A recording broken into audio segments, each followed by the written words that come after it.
to another episode of the RSP Society Speaks podcast. For another episode today, we are joined by our producer, Talha. I'm Ibrahim, if you don't know Yeah. already. Abdur, and our guest today is Ashar, first time guest here on the podcast. The topic we have today is quite interesting, I would say. One of our most interesting we've had so far. Quite deep. I thought And it quite would controversial as well. Quite Very Yeah. controversial. It looks like. I think Mr. Pollard will be proud. For context, he's head of talk in IB. Yes. Yeah. So the title of this episode will be The Economics of Happiness. And we'll be talking about can money buy happiness? And then moving on, and the plan is what role does the government have? Inequality. What's the point of going of all of our goals? So some deep stuff here. Okay. Wow.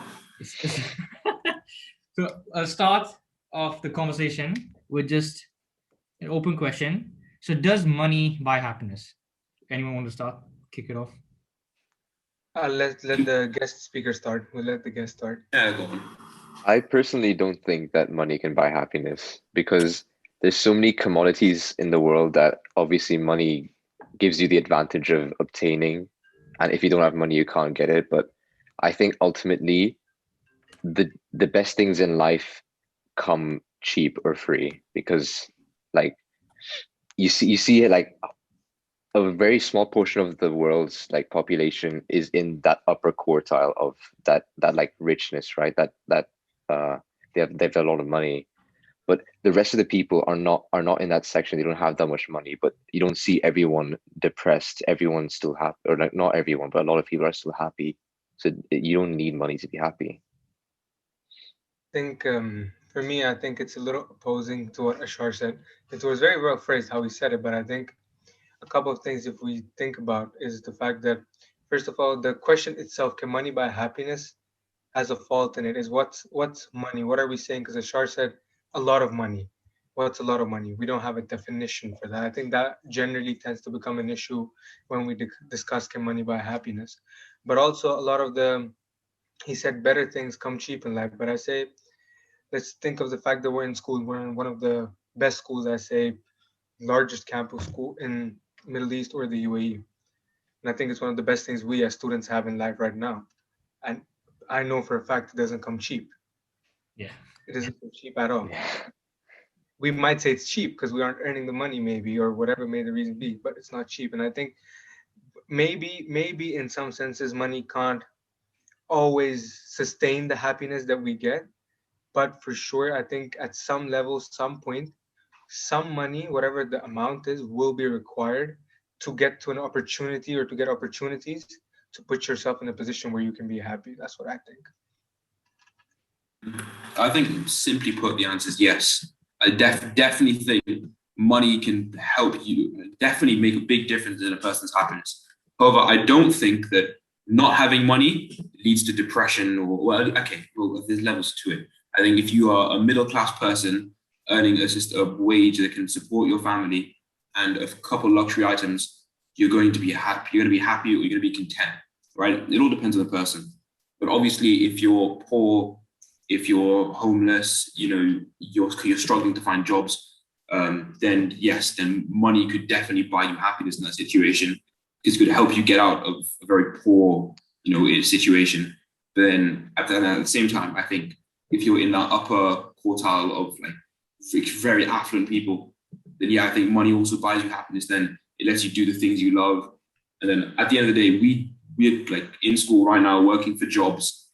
Yes, we have our goals, but to reach those goals, at the end of the day, you need money. You need money to go to university, accommodation, everything, eating, everything you need requires money. And if you want to do it to the best of your ability, the more money you have, the better you can do it. So do you think if you had Bill Gates' money at a personal level, do you think you'd be more happier?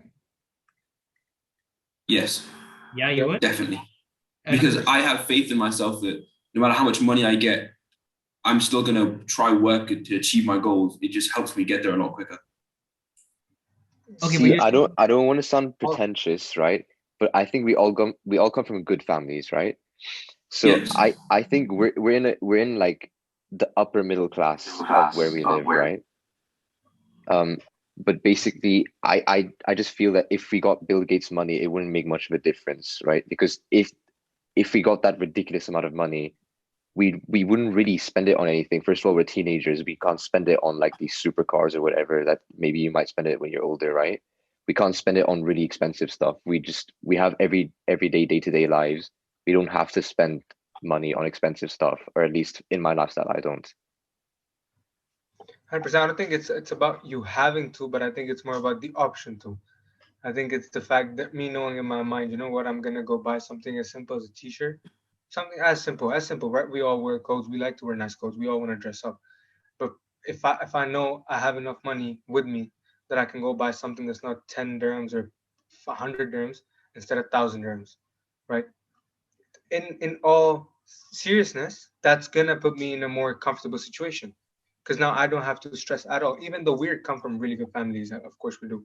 Where we go to school at Repton, we have really good lives, and we can afford a lot of the stuff that many people, of course, below us can't. But that does not specific. Like if let's say your money, the money that your family has, was given to someone that's not as rich, of course they would appreciate it, and appreciation would then eventually lead to them being able to spend it, them being stress free, not have as much stress, and I think them being able to have the option, and then eventually to be happier, to give them more opportunities.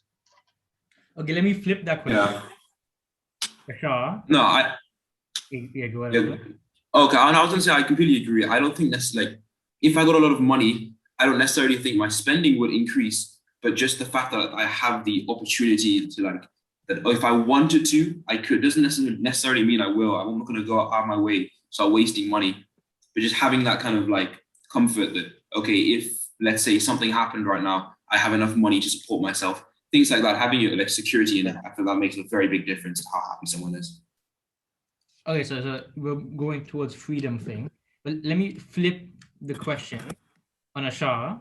If you were to lose money, a significant, if you were to go down a class, whatever those classes are, do you think you'd be less happy? Do you think your happiness will not change at all? What do you think, Ashar? See, I think because the thing is, happiness is very objective, I think at least. Yes. Because obviously if we go down a class, like economic, like socioeconomically, right? Yeah. It doesn't necessarily mean that I'll instantly lose my happiness. I could still go to a good school by all standards and be happy there. It doesn't necessarily mean that I'll just immediately become unhappy because I've moved down a socioeconomic class. I feel that way at least. I think there comes the issue that you could go to a good school, but currently you're able to go to an outstanding school. You could go to a good school and go to a good uni, but right now you're able to go to an outstanding school and whatever that uni is that you aim for, whatever it is. I think that subtle difference is what will make you that much happier because it's not about just you going to a good school. It's about you being able to go to a good school, then a great school, an outstanding school, and then an outstanding university, and then to have a lot a much safer future, a much more financially secure, or whatever the term you like to put it as, but a much more safer future. And I'm pretty sure that's going to make you a lot happier than you going to a uni that's not as great or having a future that you're not as certain about. I'm slightly on the Ashar side here, in the sense that because from my experience, what I've seemed to notice is that often the poorer people. So of course we live in Dubai. There's a lot of immigrants and there's a lot of laborers too, right? And I see them smile all the time. I don't see them frowning. I don't see richer people smiling. I don't see. Of course, you know you can't be in their own shoes. You can only observe what they're showing. But I don't seem to see a link. I feel that in some cases the poor people are even happier. So what I've like come to think about, and my perspective on this is that happiness is not necessarily to do with money or your income. It's to do with how your perspective on it.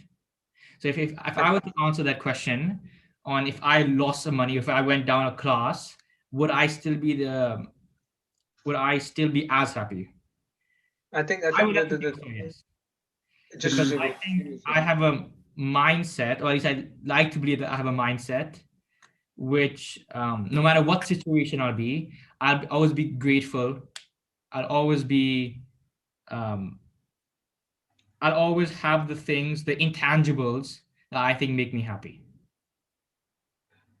I think the only thing, if we use that example, the thing that comes to my mind is what I think about is the reference point, right?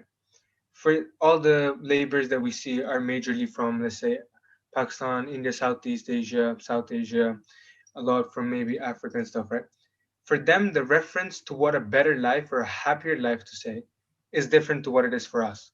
For them, where they come from is a complete different environment, right? I'll tell you, I've met a lot of these people. I've spoken to a lot of these people, and when you have conversations with them, when you understand, they have a smile on their face all the time, of course, and that I've noticed as well.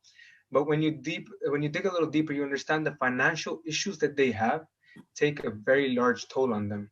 Because Hmm. when we speak of labors, we're speaking of earning a very maximum of, let's say, 3,000 dirhams a month, 2,500 dirhams a month, something along those lines, right? We know living in Dubai, that is not a comfortable amount to live with. Plus, they're not just living with that, they have to send it back to their families. Their children have to still go to school. They have parents to take care of. Some even have brothers, sisters, a whole family system relying on them, right? And they might seem happy on the face, but when you start digging a bit, are they actually happy? And then again, come back to the point of reference. For us, happy is what we are right now, is whatever level we are right now.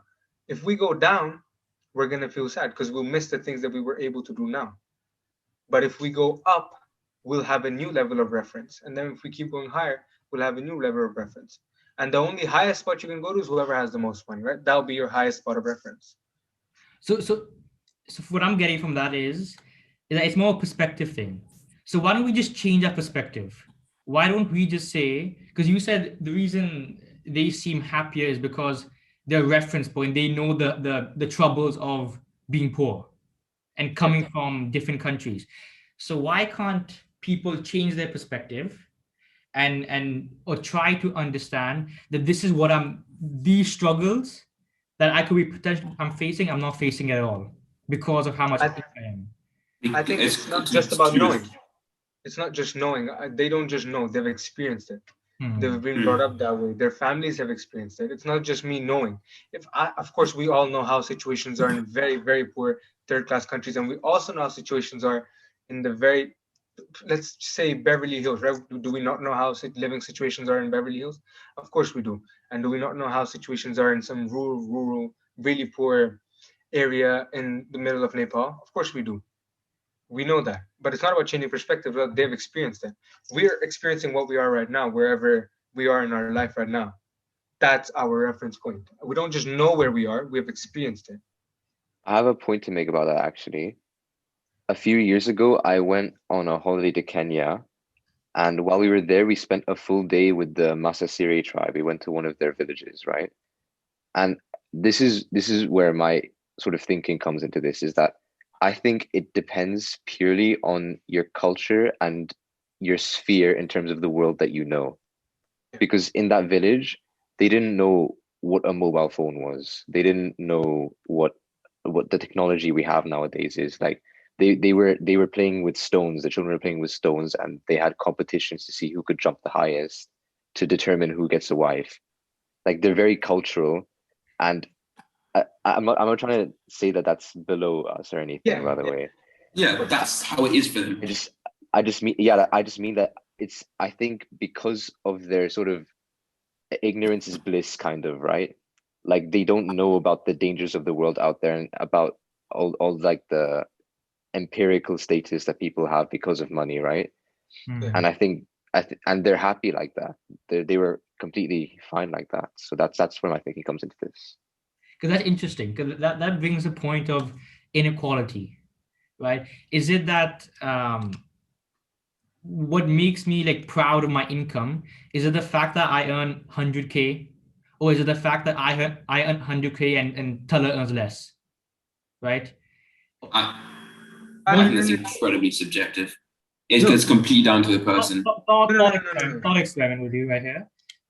Imagine we're all farmers, right? Okay. Yeah. We have 4 cows, all right? Mhm. Let's think the rest of society, they have 1 cow. we'd be happy, right? We're better off than everyone else. Okay, now let's say we still have 4 cows, but everyone else has 6. Yeah. Would you still have the same happiness? No, I think that comes down to our very nature of us wanting more. We'll never be satisfied with what we have. But I'm not disagreeing with you on that point. I think that's a very valid point. The richest person in the world still wants more money. Hmm. Your dad still wants more money no matter how much we make. My dad, I'll still want more money no matter how much I make. Of course I will. But it again comes back to the very start, is at what money level, what opportunities can I give myself? Right? The more money I have, of course I can give myself more opportunities, and that just is a global fact. We can't change that. The more money I have, the more opportunities I have. Let that be educational and family perspective, let that be in any perspective. The more money, the more opportunities, and the easier your ride is through life. And that's just a universal fact. I don't think we can change that. I think your argument of not your point, I guess, of would I be happy if I had 4 and everyone else had 1, but if I had 4 and everyone else had 6, I think that's just pure human nature, and that's the exact same reason why a lot of left-wing ideas, communism stuff don't work. Because human nature just doesn't allow me to accept the fact that you have more than me, and I could do more about it. I guess the way I think about it is if I have 4 and everyone else has 1. And I kind of know that, okay, if there are only this many cows available, then I've got the most. So I'm doing the best that I can be doing. But if everyone else has 6, I know that there's more out there for me to get. So I'm not going to be happy about it. I'm going to try work to get more than everyone else, to reach my full potential. That's how I think most people think. And I think at some level that's subjective as well. For me, let's say, I'm not going to be about being content. I'm not going to be content if everyone has 4 and I have 4. I want 1 more, right? Some people, they understand how they work. They're happy with not having to put in effort and just accepting whatever they have. Some people are happy that way. But I think as a general rule in our human nature, that's not how we work. Hmm. Interesting. Yeah, I get that. So what you respond to people's, because a lot of rich people you hear in the news commit suicide, which is kind of the lowest of the low in terms of happiness. So what do you think happened to them in their minds? They've got all the money in the world, but I yet, think that comes from all the life behind of being like a celebrity, all the pressure from the media, those kind of things that kind of come alongside having so much money and such a big name. However, there's a lot of very rich people that we don't know about that have kept their businesses, well, not their business. Their businesses are obviously very big, but their face kind of hidden away so that they don't have to deal with it. I think those people are enjoying life much more than those whose face are out there publicly and who have to be very careful of what they say, what they do, because they can easily get bashed by the media and then they lose a lot of money. I think this comes down again to sort of the fault in the question, because I think happiness itself isn't something that is tangible. So happiness is like it's a theory. It's not something physical, right? And happiness you can't get it. You can't just buy happiness, right? Like ultimately that you can't do that. You have to buy something that brings you happiness, right? Yeah. And that again brings us a subjectivity to it. I mean, we're not talking about just buying. My major point was opportunity to be able to. It's not about me physically going and buying something, but it's about me being, and it comes down to me as a human wanting to survive and survive better than the person next to me or survive better than the one before me has done. It's right. It's how generations work. It's how we strive to get better as a generation. And that what I mean is, for me, to know that I have the opportunity to just do a little bit better than the person next to me or whatever the standard next to me is or in my society or as the world is. And for me to have the money to be able to do that faster than Ashar can, that makes me more content with myself. That makes me happier because I know I have an easier ride ahead of me. And I think that's important. It's not about physically me going and buying something with money. It's about me knowing my ability to be able to do so. And in case I need to, I can, instead of having to sit back and go, okay, I don't have the finances for this. Now I'm stressed. yeah. Talha, whilst I agree with you, do you not feel that kind of mentality kind of gets rid of the possibility of contentment because there's no end to it? There's always going to be someone that comes after that has the potential to be better, someone before that was better, and you're always working towards something rather than having an endpoint. Of course, but I think that as we said before, that's part of us as humans. For us to have that's healthy. Instead, you saying that it's not healthy, I say it's the complete opposite. It's actually very healthy for us to be able to have that. All it makes us do is work that much harder, be that much more content with ourselves, that much more than we can be. Of course, we can't be fully content at no point that we can't be. We say, some people will say, "Oh my God, I'm the happiest I can ever be." No, you can't. You'll be happier, right? You will be, and that's just how it goes. But I think saying that just is a healthy thing to be able to work for more and more contentment ahead. I think life satisfaction, contentment is more of the process. Because as you guys mentioned, um, I want to get better, but at the same time that I know that once I reach that level, I'll still want to get better, right? Yeah. So Abdur mentioned is the endless cycle, and we're never going to reach the level. But I think what I get from that is that contentment, satisfaction is the process of improving yourself. Very well. And yeah, interesting. Um, so this topic, we got it from inspiration really from an article from Mr. Davies he gave us called The Economics of Happiness. So one of the things that caught my eye was there something called the Easterlin Paradox, and we touched about it a bit, but let me just read what it says. So this was surveys done serving people on how happy they are.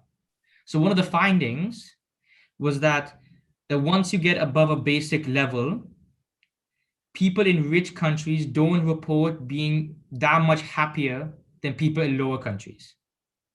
And that finding, and people in rich countries don't report greater happiness than those in lower countries, while within a rich country, the people who are richer seem to be happier than the people who are poor. If that makes sense. Did that make sense? Yeah, that makes sense. I feel that comes back to your point of, if someone else has more cows than me, I'm not going to feel good. That's just pure human nature. If I'm in a third world country, and I've seen it because I've grown up a lot of my life spent in these kind of countries where you see people in like village and stuff, they're incredibly happy because in the world they know that's it. This is the kind of money that people have, the kind of struggles that people go through, that everybody goes through, and that's all they know. So to them, they're happy because they don't know any better. It's like Ashar said, okay. Whereas in quite rich countries, you see such a big wealth gap. In the US, for example, it's a massive wealth gap, and it's going to keep increasing. And so obviously you have those living on the streets struggling to make ends meet that see these big CEOs having ridiculous amounts of wealth, and obviously they probably won't feel great about that because a lot of that money that's essentially pointless to these kind of people could be used in helping them. And I think also just coming back to the thing we talked earlier about is I also want to say I don't think money. Of course, I'm in the side where I think money does buy happiness at some level, but it's also I'm not saying the fact that money can't just takes away every single sad thing you have in your life or whatever is keeping you from being at your max happiness. 100% money does not do that. A lot of it comes from you being able to appreciate the opportunities, you being able to appreciate what you have, you being able to appreciate the chances, your life, the easy ride that you have. But again, I'm not saying that money takes all the sadness. So, the fact that you said celebrities, we see them there, we see famous rich people who have a lot of money commit suicide. And suicide, you're not going to commit because you're happy. Of course, you're sad. Something's bothering you. And I think that is, again, money can't just take away whatever that bit is bothering you. Of course, money can't fix if me and Abdur have a personal issue. Maybe it can help me fix it. Maybe I can buy him a gift. Maybe I can take him out to dinner. Maybe I can do this that might require money. But at the end of the day, it comes back to me, myself, being able to have the skills or have the personal relationship with him to fix it. And I think those relationships we have in life essential, even way more important than money can be. But at some level, to achieve those or to have a starting to those relationships, not to sustain them, but to just start them, you do need money at some level. And the point is another people say relation, as Talha was saying, relationship makes us happy, and that's we're social creatures. We are, as humans, we are social creatures. That's what humans are. And another argument for why we should aim to have more money is because generally, as you get more money, you have more freedom, and you have more time to build these relationships. And that people, the evidence suggests that relationships make people more happy, make them more content with their life. Um, yeah. So what role do you see the government playing in this? Do you think they should? Because we talked about inequality, we talked about how when there's huge inequality, the people who are on the wrong side of that, they're very unhappy. They're unhappy, right? Because they see, as Abdur mentioned, these CEOs with so much money, and then when they compare them to themselves, there's some unhappiness with that. So should the government look to reduce inequality, and to what extent? Because of course, Well, yeah, Ashar? I think governments already try to tackle that by, like, for example, taxation, right? Income tax, and that's trying to reduce the wealth gap, right, between the classes. But then that just leads to more discontent for the upper classes because they're losing more money. So the people that want more money are losing more money. So it's just an endless cycle of I want money, but it's being taken away from me. I don't want to be as low as those people. They're getting my money now. I need more money. It's just a constant cycle of I need more money. And I don't think that's what happiness is. Mm. I feel when you try to tackle a problem like inequality, you create so many other problems along with it. Like, let's say Exactly. you tax the rich a lot more than you tax a middle class person. What that's going to do is to stop big businesses coming over to your country and innovating with all that financial power they have. And well, at the end of the day, innovation and improvement is like the main goal for so many countries.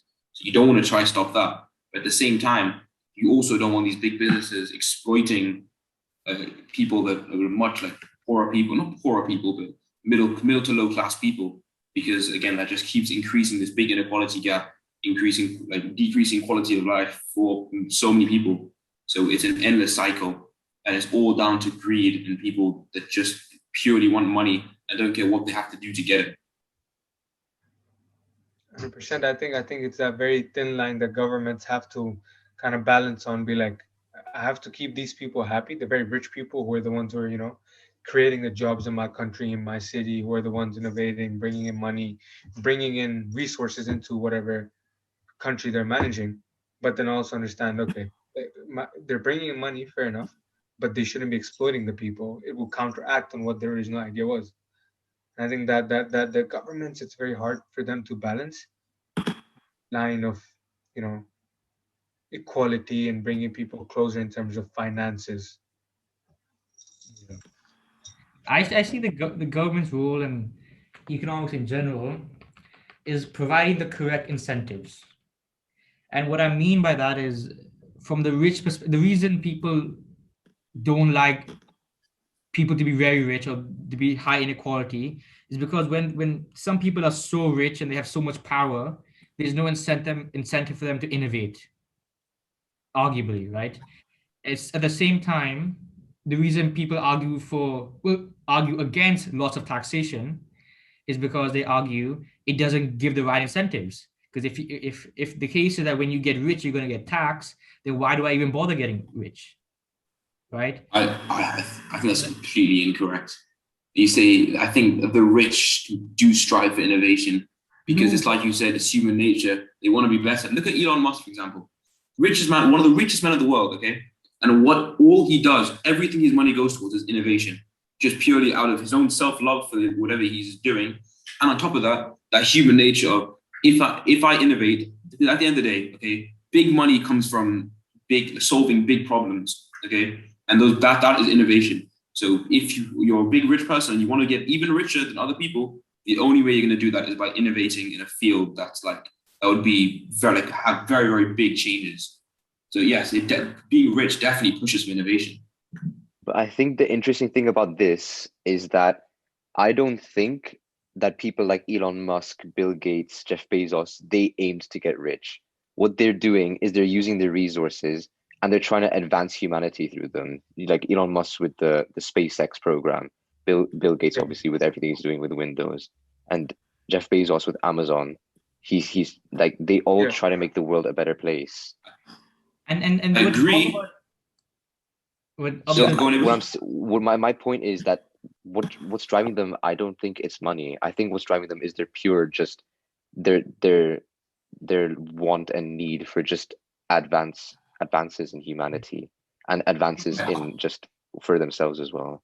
And also, I agree with you, but I think to get those advances, it's completely funded by money. So you can't have those advances without having a good financial backing in order to make those. That is very good. Yeah. All the R&D work that goes into it, all the human resources that go into all these buildings, and it comes back to business costs and all of that. You need a fairly hefty amount of money to be able to run something at that level. But yeah. Bill Gates before Microsoft was middle class. Steve Jobs before Apple was middle class. All of these people who are now rich, they were middle class. So were they making as big of an impact? Now were they making as big of an impact? Was Elon Musk making as big of an impact when he was a middle class? No, he wasn't. Yes, he Can was. he make it? When he was no? Listen to what I'm saying. Listen to what I'm saying. Let me finish my point. Let me finish what I'm saying. He can make a lot more impact with $10 billion than he can with $1 million. And you can't tell me differently. Agree. And you just can't tell me differently. But when you're in the middle class, you have greater incentive to innovate. That is why all of these entrepreneurs, they come from the middle class because they have something to aspire to. But if I'm innovating and I make $10 million, I also have a very good incentive to continue to innovate. Not really. Because when I give you $50 million tomorrow and you make me something that's, world changing, you're going to be like, okay, I'm done with the $50 million. That's not a good incentive. You're going to be like, that's not a good incentive. No, of course you're going to be like, oh, 50 million, let me try something that might give me 100 million. You're going to say that. You might have some incentive, but I'm saying you have more. I think it's going to be a very major incentive. When you're in the middle and there's someone to chase, when you have so many people to leapfrog, there's so much more incentive. And once again, all the innovation, they come from the middle class. I'm not actually. Elon Musk's innovation came after he made PayPal, after he had a lot of money. That's when he took all of that, put that into SpaceX, after he had the financial backing to do what he wanted. Also, we now live in an age of information technology. You cannot innovate now without technology and without a good amount of it. And technology is very expensive. So I'm sure you can tell also, there's been very, very few entrepreneurs now that have come out of the middle class. All big changes to the world have come from big billion-dollar companies because that's just how it is now. That age of innovation. I think even trying to argue the fact that money is not a great incentive or money is not needed as much of your personal incentive is just irrational to even try to argue that. It's a good incentive when you don't have the money. It's a great incentive. Once you have the money, there's less incentive. Then more money. There's less incentive. Once you have the money, then more money is more incentive. I think it's about being subjective at that point. It's about being subjective at that point. I think this is spiraled into something else now. What I was trying to say originally was that I think it's ironic how, like what it was saying, the middle classes are the ones who want more money. But once you get to the upper classes, what's driving them isn't money. It's their motivation to innovate. Their happiness isn't brought to them by the money. That is by the fact that they're helping humanity. That comes with the financial security that they've built up, that they can now feel free to use as much money as they want to do whatever they want to do. Yeah, but their driving factor isn't money at that point anymore. That's why I agree with Ibu that the middle class is more in that perspective. They're more inclined to innovate. It's a weird thing because the only reason their driving factor isn't money is because they can afford for it not to be. If that makes sense. Exactly. Because they already have the money built up. They can now focus on other things. Very much. And I think that takes away the stress of the middle class people might have, that of them being stressed about the money or for them not being able to do something that they might potentially be capable of, but they won't be able to do it because they don't have the backing for it. Yeah. Interesting discussion here. Seems like time's running out a bit here. So we'll end the discussion here. Seems unfair. I would love to discuss more, but Zoom. Maybe we'll come back with a part 2, maybe. Yeah. Let us know if you want further discussion, comments, just or email us your arguments. Is there anyone you disagree with completely? Is there? You can email them directly. Abdur, expect some emails. Maybe we'll see. Hope you guys And enjoyed. we'll mention. See you guys in 2 weeks. Thank you guys. Thank you, Ashar. I just want to say thank you on behalf of the podcast for coming and joining us. Really good conversation, and we might have you back again. So Yeah, thanks for having me. I'd love to do it again. Yeah.